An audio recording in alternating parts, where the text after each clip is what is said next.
Welcome back sa ating YouTube channel. Meron tayong isi-share na konting kaalaman sa mga hindi pa nakakaalam nito. Kung paano natin gagawing English yung ating tibing naka-Chinese. Ito.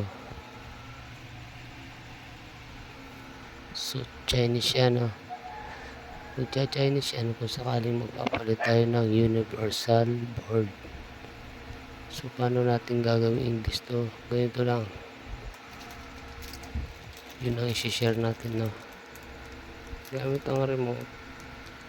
Dito tayo sa menu. So, nandiyan na tayo. Hanapin natin ng ito.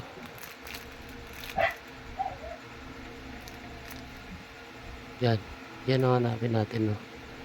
Tapos, pindutin natin tong down. So, nandiyan na tayo. Pindutin natin tong side ng isang beses. Nandiyan na tayo. Pindut tayo dito sa kabilang side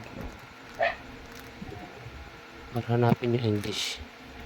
Ayun, o. Nakita natin yung English, no? So, puntahan lang natin yung English, no? Yan. Pag nandiyan na tayo, automatic na mag-English na yan.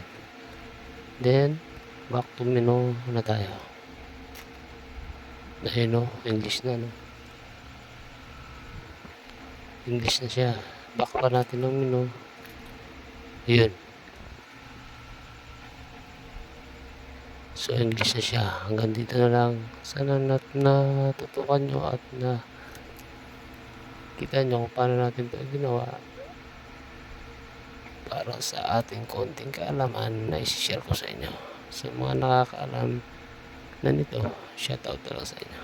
So, hanggang dito na lang. Maraming salamat sa konting panonood.